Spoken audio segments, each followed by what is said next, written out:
நாளுக்கான கர்த்தருடைய வார்த்தை சகரியா 14ஆம் அதிகாரம் 9ஆம் வசனம். கர்த்தர் பூமியின் மீதெங்கும் ராஜாவாக இருப்பார்.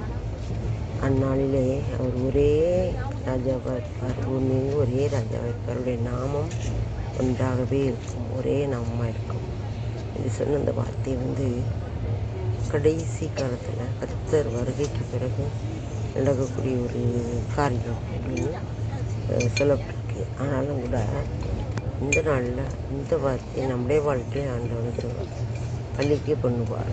பூமியின் மீதெங்கு ராஜாவாக இருப்பார் அப்படின்னா பூமியெல்லாம் அவர் ராஜா, ஒரே ராஜாவாக அவர் இருக்கிறாரு. நாமும் கூட நம்முடைய வாழ்க்கையை எடுத்துக்கிட்டோன்னா நம்முடைய வாழ்க்கையில் அவர் ஒரே ராஜாவாக அவர் இருக்கிறார். அவர் அந்நாளில் ஒரே ராஜாவாக அவர் இருப்பார். அவருடைய நாமும் ஒன்றாகவே இருக்கும். அவரை தவிர வேற பூமி எங்கும் வேறொரு நாமும் கட்டளையிடப்படவே இல்லை. ரட்சிப்பதற்கு அவருடைய நாமமே இல்லாமல் வேறொரு நாமமே இல்லை. இந்த நாளில் கூட கர்த்தர் நம்மோடு பேசுகிற காரியம், இந்த பூமியின் மீதுங்க ராஜாவாக இருக்கிற அந்த கர்த்தர் நம்முடைய வாழ்க்கையில் நம்முடைய எல்லா காரியங்களும் அவர் ஆளுகை செய்கிறவராக இருப்பார். அவருடைய வார்த்தை, அவருடைய நாமம் ஒன்றாகவே இருக்கும். அவருடைய நாமம் ஒன்றாகவே இருக்கும்.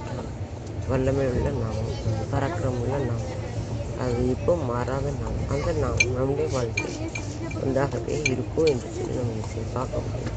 கர்த்தர் பூமியின் மீது எங்கு ராஜாவாக இருப்பார். நம்முடைய வாழ்க்கை முழுவதும் அவர் ஆளுகை செய்வார். அவருடைய நாமம் ஒன்றாகவே இருக்கும்.